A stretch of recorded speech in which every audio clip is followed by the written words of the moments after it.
సరే అవన్నీ చెప్పనా, ఒకటైతే చెప్పనా. ఇప్పుడు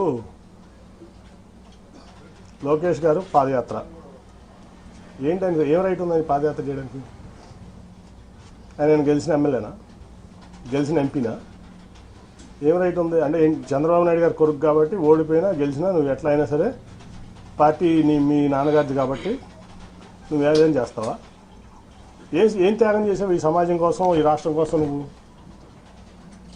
ఒక ఎంపీ వచ్చి నువ్వు ఓడిపోయిన ఎమ్మెల్యే, నువ్వు ఒక ఎంపీ వచ్చి నీకు జీహుదురు అనాలా? గెలిచిన ఎంపీ, యాంటీవేవ్లో గెలిచిన ఎంపీ నీ యుగాలలో నేను పాల్గొనాలా? ఎట్లా పాల్గొంటాను? ఏం ప్రోటోకాల్తో పాల్గొంటాను?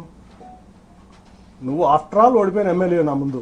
ఆఫ్టర్ ఆల్ పార్టీ రిసోర్సెస్ వాడుకున్నావు, పార్టీ ఇన్ఫ్రాస్ట్రక్చర్ వాడుకున్నావు, మీ నాన్నగారి పలుకుబడి వాడుకున్నావు, మీ తాతగారి పలుకుబడి వాడుకున్నావు, అన్నీ వాడుకుని నువ్వు ఓడిపోయావు.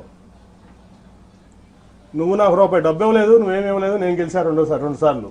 నీ పార్టీని భుజాల మీద పెట్టి మోసా కృష్ణా జిల్లాలో 2013 నుంచి 14 ఎలక్షన్ అయ్యే వరకు నా ఆస్తులు అమ్ముకున్నా, వ్యాపారాలు మానుకున్నా. ఏం రైట్ ఉంది నీకు? ఏం త్యాగం చేసావు ఈ పార్టీ కోసం కానీ, సమాజం కోసం కానీ? నువ్వు ఏం రైట్తో యోగాలను చేసావు? ఏం రైట్తో నువ్వు సీనియర్ని శాసిస్తున్నావు? ఏం రైట్ ఉంది నీకు?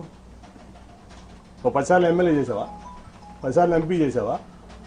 ఏం ఆస్తి అమ్ముకున్నావు? నేను ఆస్తులు అమ్ముకున్నాను, 2,000 కోట్ల రూపాయల ఆస్తులు. నేను ఈ పార్టీ కోసం అనండి, నా ప్రజా జీవితం కోసం అనండి, నా వ్యాపారం ఆపుకున్నా.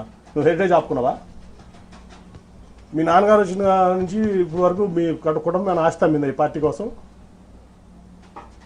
ఏం త్యాగాలు చేశారని నువ్వు యువకులను చేస్తావు? మమ్మల్ని ఎట్లా ఉండమంటావు? ఏం రైట్ ఉంది నీకు?